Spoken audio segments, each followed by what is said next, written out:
We are live. I'm Naijha Wright Brown, host of Naijha Speaks, also contributing for Unchained TV, Liberation, Veganism, Agricultural Globalism. I'm just saying, here to discuss the second edition of his book.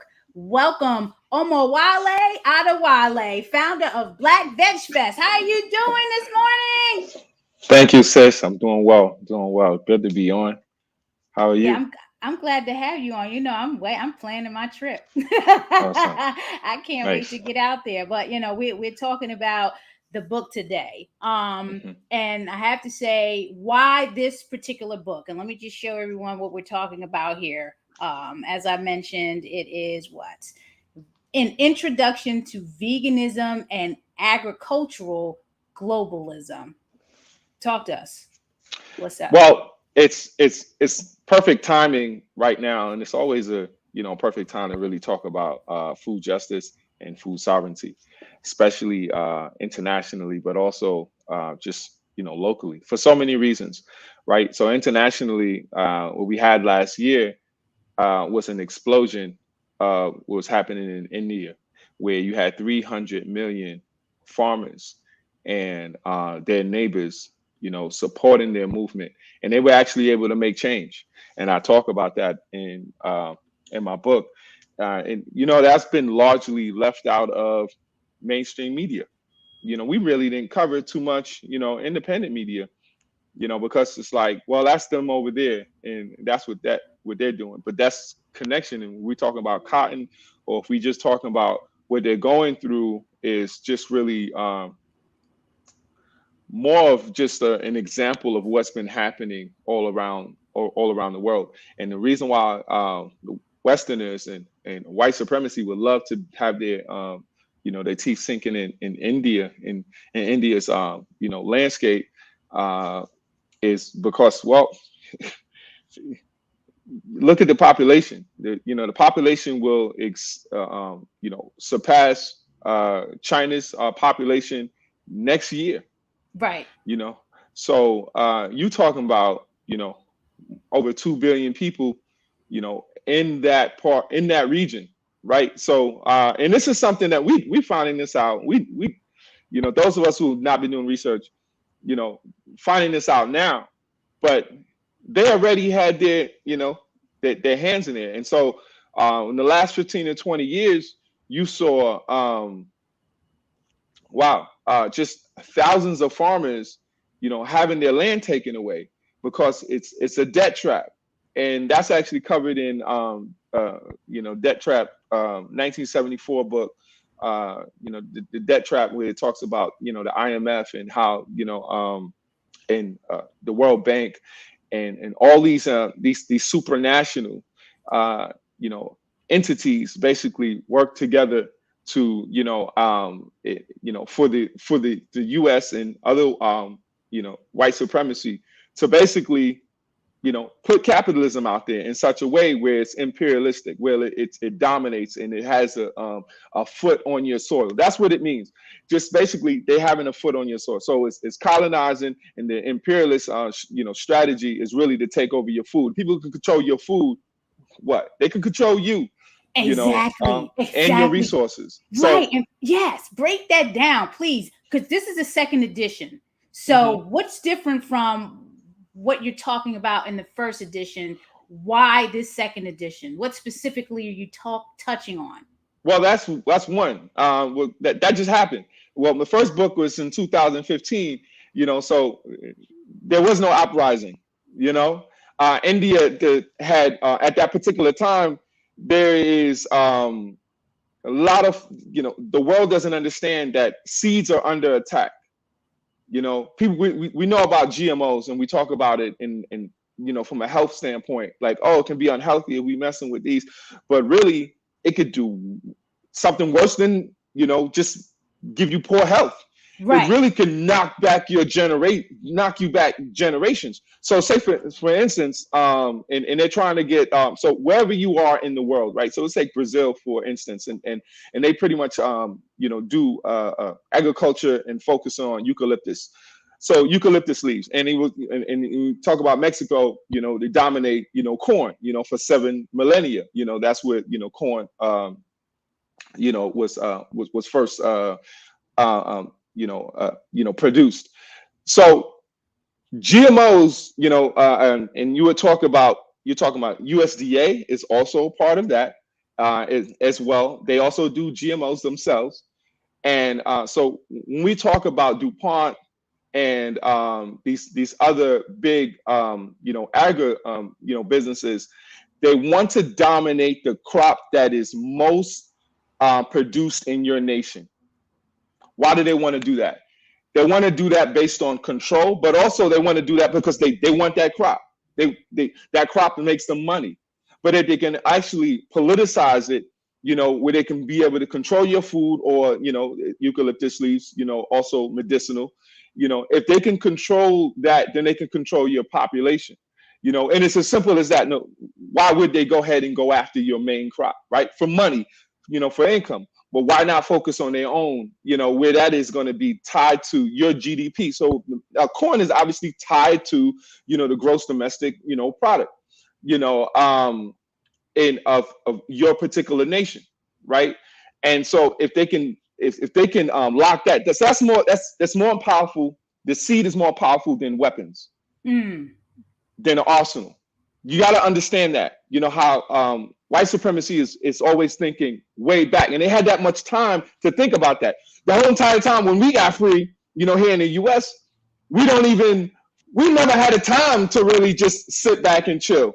Right. Even with the Freedmen's Bureau, which was supposed to last for about a year. Like, we're gonna change ourselves, millions of people, within 1 year, and then they would end up doing maybe 2 years. Right after that, they took that. Within that small period, you saw black farmers. So everything that I'm talking about right now is new, because in 2015, when I put out an introduction to veganism and agricultural globalism, I did not speak on what was going on the black community in terms of the U.S. I was focused on different nations, sovereign nations, but I added that in 2002, and then I also added what is new in terms of GMO. So that is all included. Now you're also going to have new pictures. So, but also to talk about food sovereignty in such a holistic way, in a global way, because we can't just talk about food sovereignty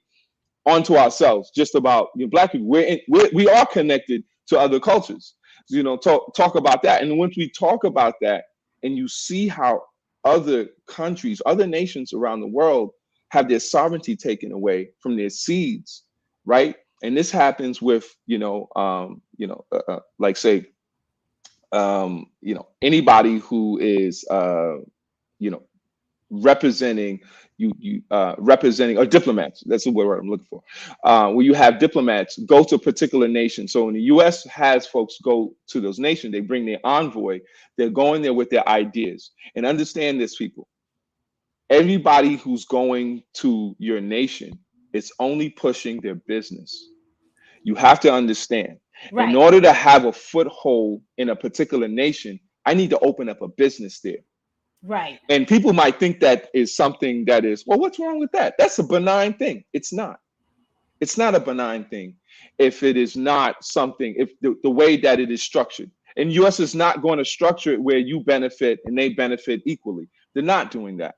When we talk about military power, we have to be 7 times stronger than the #2 nation.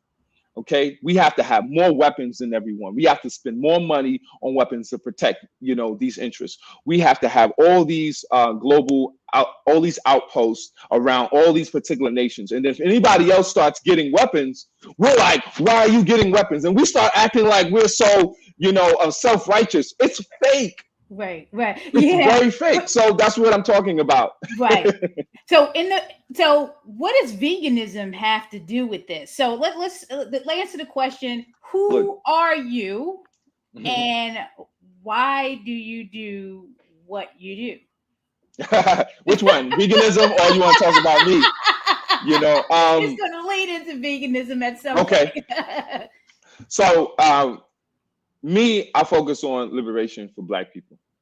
I felt that, also felt that, you know, everybody should have liberation, right? So folks who want liberation for themselves want liberation for other folks, you know, but it's not in no passive way. It's not in some, you know what I mean? Well, I get something and you get something. Like, no, like we gotta like white supremacy gotta chill the fuck out, period.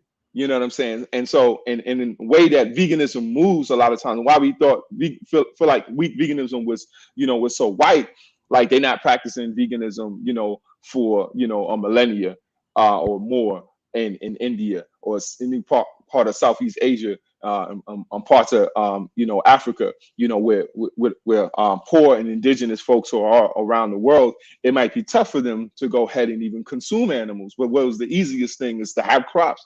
You know, we try to, you know, America tries to act like, oh, we understood this and we civilized and we go ahead and no, this is not what is civil. You know, this is not a civil, you know, relationship. This is a relationship where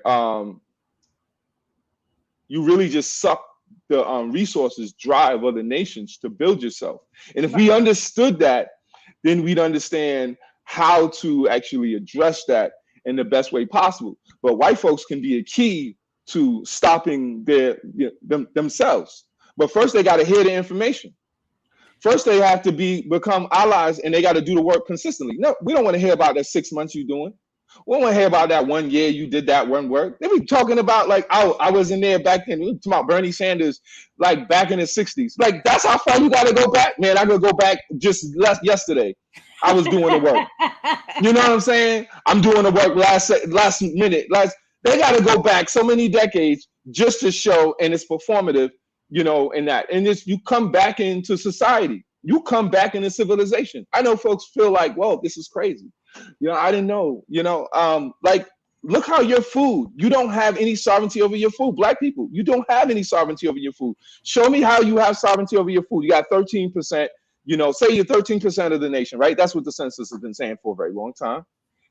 You have, how much agricultural land do you have? You have less 1%, than 1%, is it? Or less? Right, you're right. You're right. You have less than 1.5% of agricultural land. So it's not even a question of, it's not a question of food access. You access, you know, McDonald's as much as they want you to, allow you to. Understand this.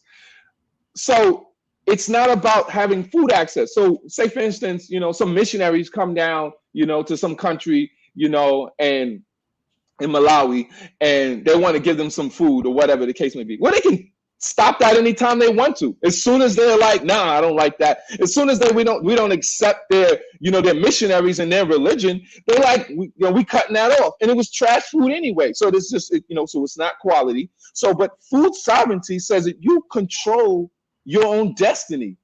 Right. That's what that says. And so that's why we got to tie the history of why would 300 million people in India, and understand what their main issue was. People, I didn't even say that. Their main issue was white supremacy. Those were the reasons. Wow. They were the reason. They were big. They were fighting with their government. 300 million farmers. That's why it didn't make mainstream. It's a huge story. It's a bigger story than it was covered. But U.S. dominates film. The U.S. dominates media. It is the best at dominating media. You know, it's just like Hollywood is literally the standard and how you want to get your message out there. But it's not just media and, oh, we're being unbiased. No, it's propaganda. That's what your media is. It's propaganda. So when you, yes. In the book. And you're talking about all of this in the second edition of the book, An Introduction to Veganism and Agricultural Globalism. Yes, ma'am. I want to ask the question about the veganism and the agricultural globalism and how it all associates with what you're doing at Liberation Farm. Right. So, you know, Black VegFest, right? So I'll bring up Black VegFest, you know, first, because that came before Liberation Farm. Black VegFest is a place where folks could get the information, right? And so it's easier to get the information, and in a city that is populous. And you go to the, you know, the metropolitan, so that you can have more access, you know, to people, more access, you know, to businesses and so on and so forth. So we get significant amount of folks. Now we want, if we can bring those folks, we can get those folks there and give them the information, teaching them about what food sovereignty is, teach them about what does healthy food, you know, look like, what is liberation, you know, look like, you know, allowing animals to, you know, not just be hunted on a consistent basis, understanding what is happening with our planet. If people could come there and get that understanding, then they could come to Liberation Farm, where you have a system that is daily. So that's a system that is daily. But Black VegFest has to basically pull a lot more people. And so Liberation Farm is, you know, going to be a small space, but it's significant. It's going to be small, and it's going to be honed in. The messages, you know, is honed in, and you have a smaller amount of people. And that's what you need. People need to have information that is healthy to them, that is in their best interest on a consistent. So consistency, we all know that consistency is better than just, you know, just, wow, let's just make a bunch of things happen. So a lot of folks see sometimes when you're moving, and so it's been so many years that I've just been passionate, right? The community has just been passionate, but we don't really have any kind of strategy, you know, because we come right out the womb, all of a sudden, yo, you got to be a producer. Right. You know what I mean? Like right out, like soon as we come out, like we just got here. You know what I'm saying? We're like, you lazy then. Work at 4, you know? Lazy. You're not lazy, brother. Don't let them tell you lazy. You think it ain't white folks sitting on the couch? You know what I'm saying? Somebody from, you know, we say this about ourselves because we hear this about ourselves the entire time. You know what I'm saying? We was on a damn plantation, and if we don't have a certain quota, and the quota was already crazy, right? And the number we had was crazy, but if they don't come up to that particular quota, it was like, man, you lazy. You got to go back in the field. And then it really got crazy because when slavery finished, who was going to do all of that work? Right. You know what I'm saying? So you lazy if you don't come up, you know, with that.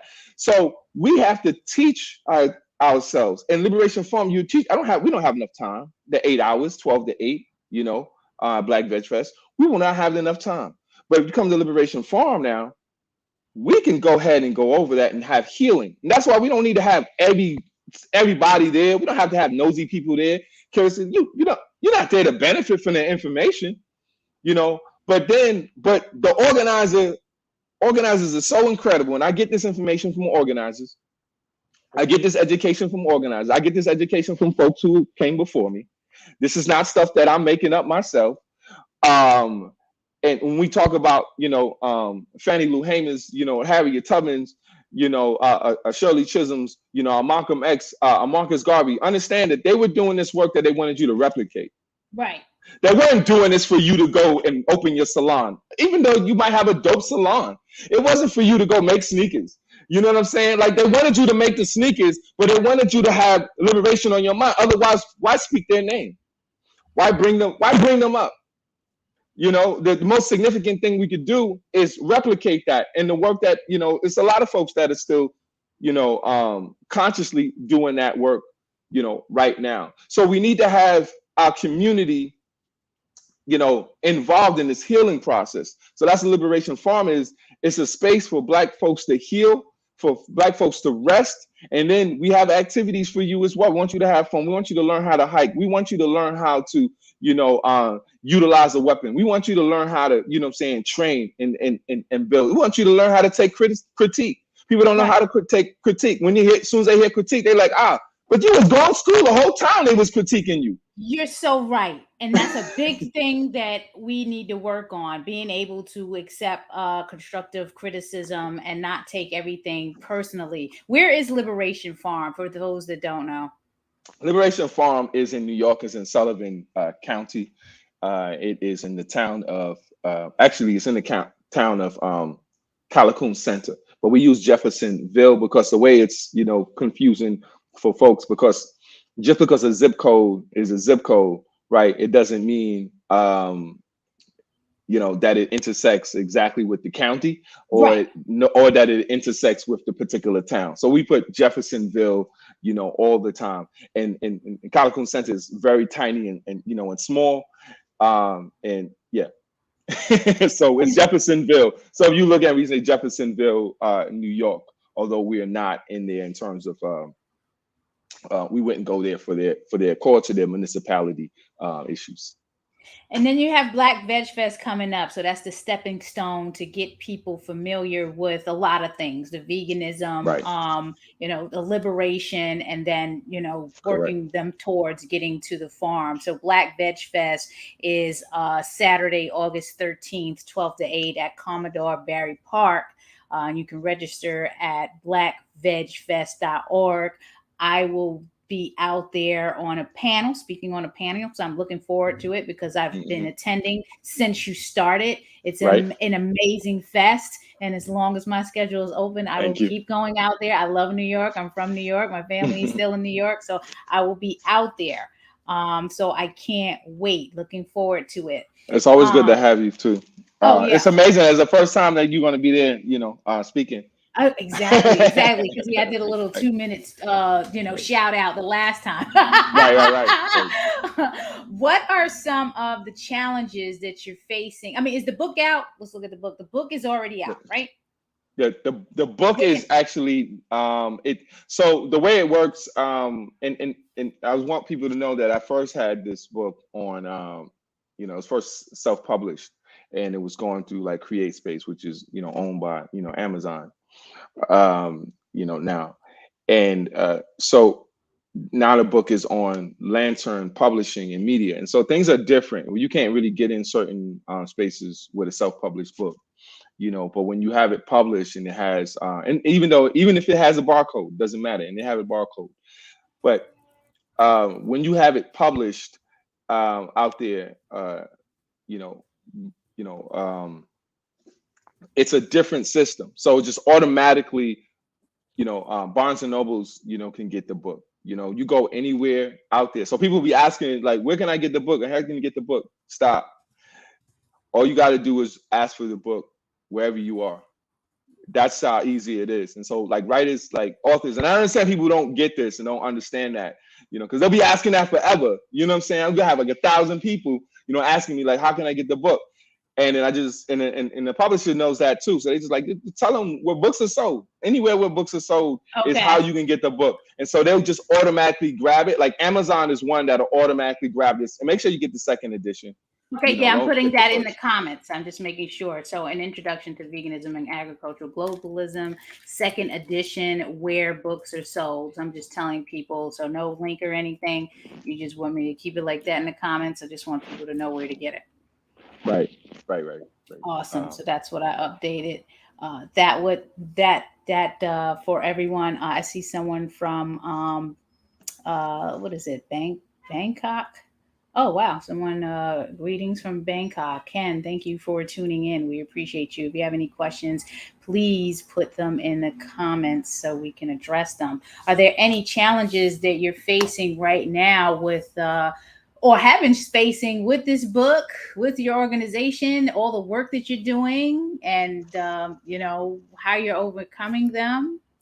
It's always it's a arduous challenge always when you're an organizer. Like funding is always an issue, right? We know. You know what we're doing with Vegan Self-Fest. So right. It's always something going on. New concept, because it's even if it's not new, it's still something that's not universal, and we forget that sometimes. Like there's not a festival. There's a food festival in every state, right? It's probably in every city, but there's not a vegan festival in like every state. So you're still growing that, and then it's getting there. And then the concept of liberation, it makes folks like, oh wait, what are we talking about? Like, wow, what I just saw such and such, like Kanye gets 6 billion. How does that factor in, and in terms of liberation? I love these, these questions because those are the easiest ones. We've been performing for white folks for the longest. So you get that particular money, you basically performing for white folks at a certain time. And we never even get into the point of doing that for ourselves. And then we be like, why we selling, why we targeting, or why we not selling, why we just buying, white goods, because y'all not even perform for us. I mean, it's like, we don't have that range of $200 or $250, for a particular show, you know what I'm saying? Then we can't do that, whether you Beyonce or Jay-Z. We can't, you know what I'm saying? A lot of the black folks can't. Can some folks? Yeah, that's a small trickle. We see those crowds. You see what those crowds look like. Why we gotta act like we blind? Like I'm saying something that is crazy. Like, yeah, there be some black people in there too. Like, it'd be like a paltry amount of black folks that can't afford to be at those spaces. And we do solidarity work. And so I want to make this connection. We don't do charity work. You know what I'm saying? So we don't do charity work. Even if I've been running a nonprofit for 501c3, for 20 years. We just had to do that. Those are the tools. Those are the devices that we had. Right. So, but when Jay-Z thinks that he's going to go out there, I just got to get this particular money. And black folks be out here, and I see some of these black celebrities, they think, because they don't have any understanding of how politics and government work and organizing. They're not tied to the organizers in such a real way that they think that if I just amass this money, I can go ahead and buy this stuff in the good. No, that's not how it is. You know what I'm saying? People are just going to be thinking that all I got to do is try to behave like you. And that's not the way to behave like you. That's why I like when artists be artists. You know what I mean? And if you like, I'll tell you who are, like, be like Aretha Franklin, support the movement from the back. Be like Ray Charles, support the movement in the way that you possibly can. Be like Harry Belafonte, Paul Robeson. Use your art to support the movement in so many ways. Be like Nina Simone. Support the movement from when do not try to take this on your own. You're doing it incorrectly. Work with the organizers, the folks who have an unapologetic voice. If you don't have if you're a billionaire and you don't have an unapologetic voice, your money meant nothing. Then your money didn't even mean anything, because you would be saying this like it ain't nothing. Like, we don't have the land. We don't have the particular land. There's so much I would, talk about on here. No, I mean, I love it when you come on, because you definitely drop the jewels. I mean, you got Tina. I see you there. She's just saying this is so exciting. That's right. Yeah, it's definitely right. And I totally get what you're saying, because you reached out to me when we was organizing the Vegan Soul Fest, and everybody reached out, and it's kind of like, we got to judge and weigh things, and everybody's going to do what they got to do. And, it's definitely going to help and benefit the people, because that's what we're about. It's just, we got to try this thing, man. We got to do what we got to do on our end to get to where we got to go. And if it works, it works. Great. And if it doesn't, then, back to square one. What are we going to do next? What's the next solution? So everyone has their personality and organizing and what they're doing. And I love what you did in putting together the coalition of Veg Fests in the flyer, and highlighting these Veg Fests that are taking place, these Black Veg Fests, these Vegan Soul Fests that are taking place across the country right now. And yes, we do need to band together, whether it's a free event, whether it's you got to pay, whether you got to donate some time, energy, but whatever, everybody needs to get together and support each other on this. Of course. What's next for you? So you got the book. What's next, and what is your ask of the viewers? Oh, thank you. So right now we're trying to maintain Liberation Farm, right? And I don't want to bring up any of the entities, but but we're going to be working with different animal sanctuaries, but nice. We're going to be. Well, it should be automatic that we're going to be working with, folks in liberation, folks on liberation, and we only going to work with folks with liberation that focus on liberation and understand Black liberation. If you don't understand Black liberation, then I won't waste my time. I won't even debate that. I won't even debate it. It's not something I can debate, because then it's almost like you see the facts, you see the truth.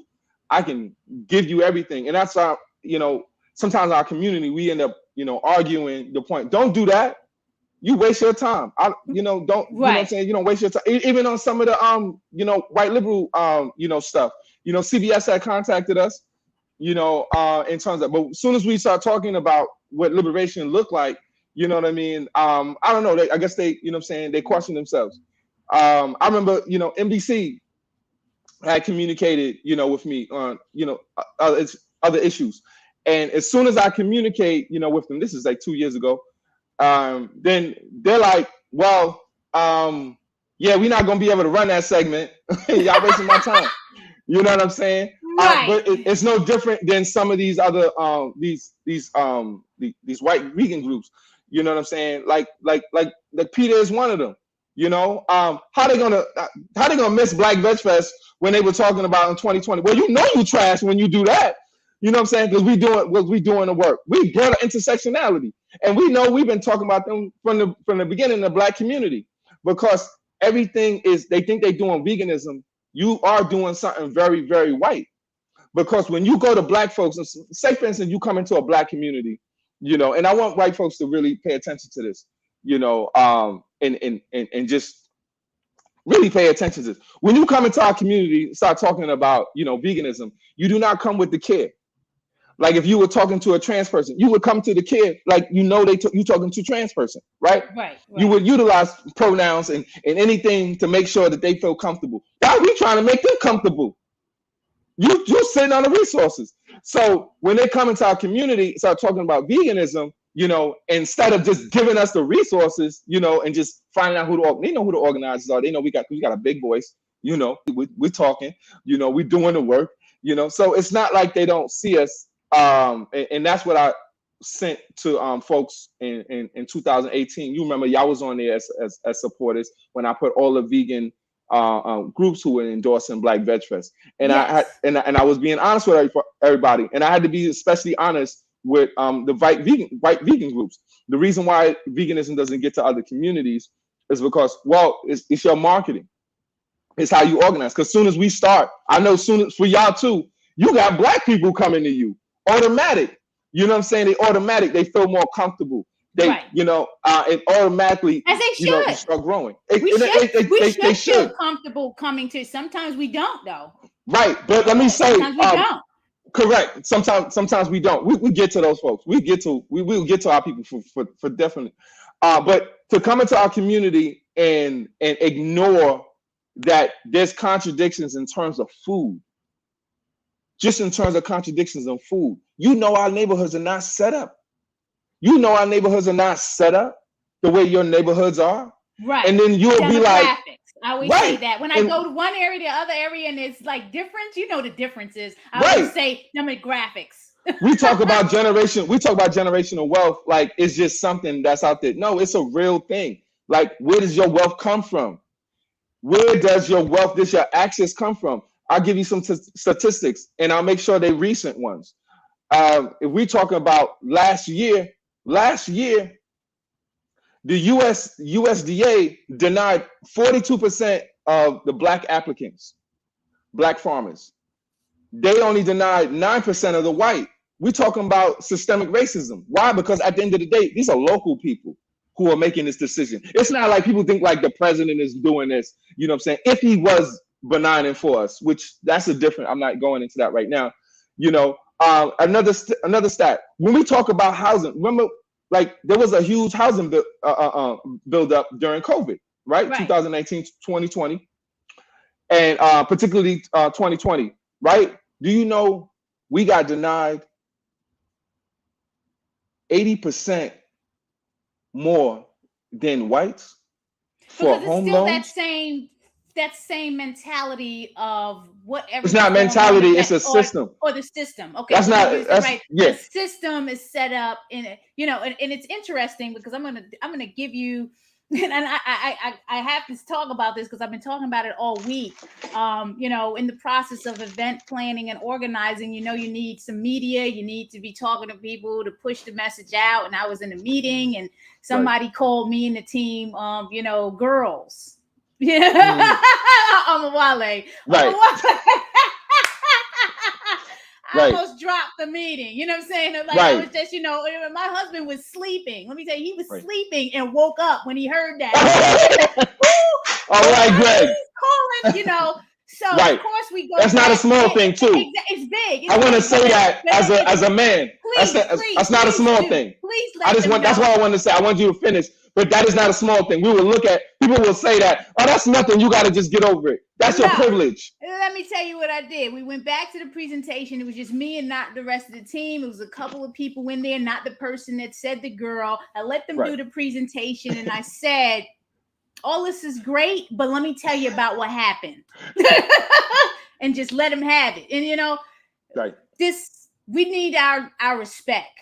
We built this country. You're taking things from us. We're at a large, I don't even know what the word is, but the disparities in health, wealth, family breakups, all of this stuff that happened because of the invasion or the stealing of the They don't believe that. But it happened. It did. Right. And now we're trying to solve all these problems, and then people looking at it like it's our fault. And we're trying, people like me and you, trying to do something to fix it and help. And we need funds and we need money. It's to the point where, I'm not begging. It's either you see what's going on, you like it. And this is for our folks, that have an issue with the Vegan Soul Fest and change. It's either you're going to support it because you know what we're doing and how we support things, or you're not, because we see who you are. You know what I'm saying? Everybody wants to jump on the bandwagon when you giving out things and everything is this, but when you need support, nobody wants to be there. So I all that to say, because I can talk to you all day long. You know I know. What I'm saying? Yeah, same here. I know. How can we best connect with you? You have this book. You have the Veg Fest, the Black Veg Fest. You have the farm. How can we best connect with you directly if people listening or watching the replay? And please share this out, because if anything, if you're into the liberation and you're into what Omowale is talking about, you need to be connecting with him directly and his organizations. How do people do that? Well, the easiest way is you see my name, you put an @ before that, @ Omowale Adewale. You can find me on Instagram, social media. Sometimes make it difficult, but try @ Omowale Adewale. Also @ Omowale Adewale via Twitter. Also Omowale.org. Go to liberationfarm.org. Go to blackvegfest.org. Or .com. I see you have it on here. You can go to any one of those and you could, get in touch. It's not difficult at all. I will say that I will have classes for folks when we're talking about being unapologetically Black, understanding what liberation means to you, because I think that we got to talk, we got to listen to what organizers are saying. And that's one of the things, for the longest, like, you listen to some folks that perform, you know what I mean? But it doesn't mean they have the solution because they're performing. There's folks, I've been doing this for 20, plus years, and it is being a part of organizations, like, Malcolm X Grassroots Movement. And I want folks to support Malcolm X Grassroots Movement. It's not something where it is, we have fun, organizers, have fun, but that's the work that we're doing. We weave the fun within it. So we have the rest in there, and we're always thinking, about rest, and we always think about rest, for family, as well. We have to weave those things in. So how we move and how we interact is how we want a society to be, and when we talk about going into that society. So that's how we treat Black folks. And it's always a struggle for us, because it's like sometimes we gotta like ignore how we might react personally, with folks for the benefit. And people will be like, well, that's difficult. Well, I know that is difficult. That's difficult for everybody out here.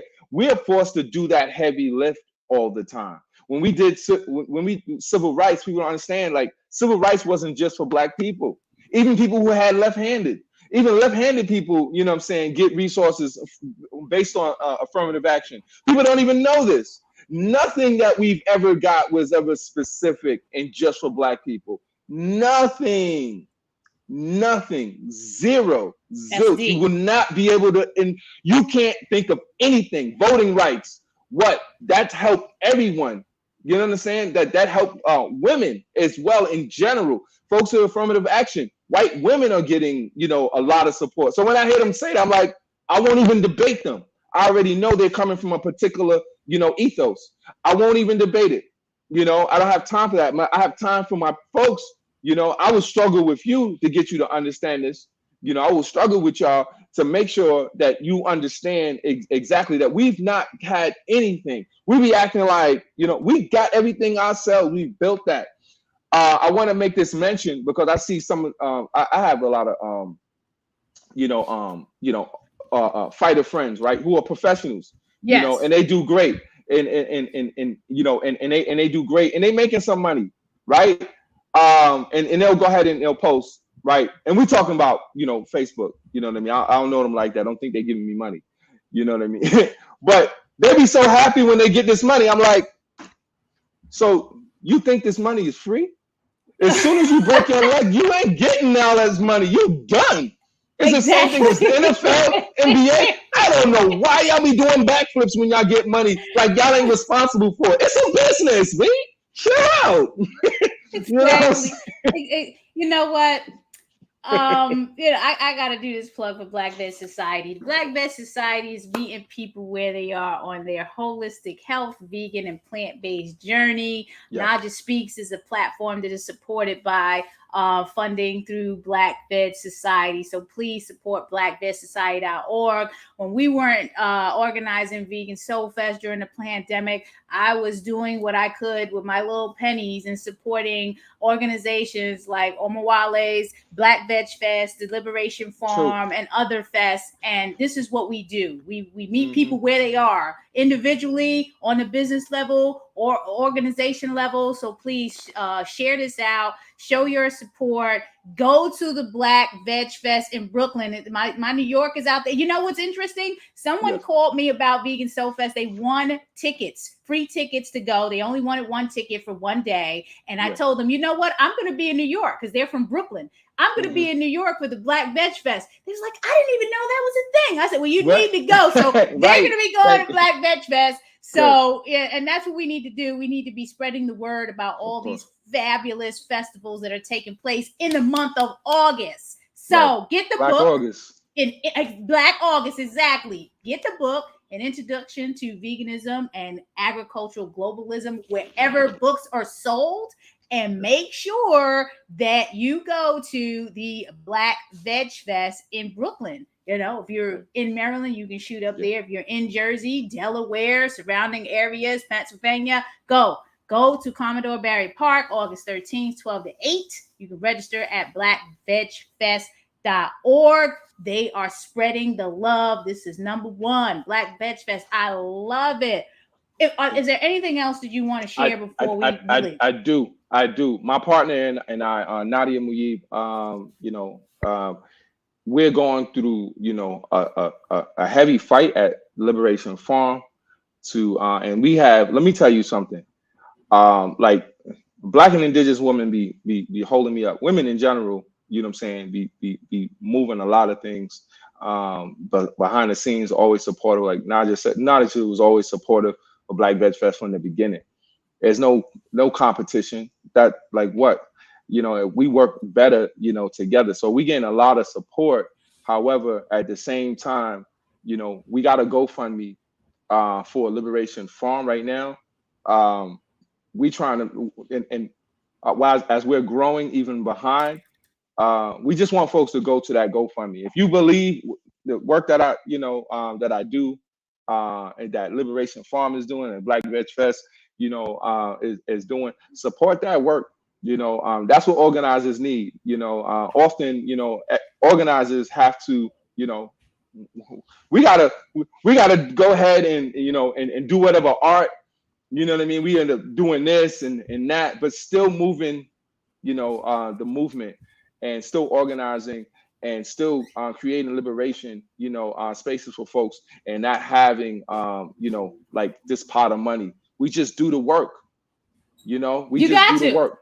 I remember doing work with $100 and growing whatever it was. So you just got it. You definitely got to do it, and nothing stops you. Nothing stops Nadia. Nothing stops the land of Kush. And I see somebody out there talking about the land of Kush. Let me highlight Tom. Tom has been blowing the feed up, talking about head over to land of Kush. So I appreciate you, Tom. We are in the middle of, or towards the ending of Black Restaurant Week. Yes, Black Restaurant Week ran for 2 weeks. So please come down to the land of Kush if you're in the area and come get that vegan soul food. It is Black Restaurant Week and also Baltimore Restaurant Week. So please come on out and show your support. We've managed to stay open during the pandemic, and we want to stay open because we have mouths to feed and families that got mouths to feed. So please support us. Anything else? I can't wait to be there.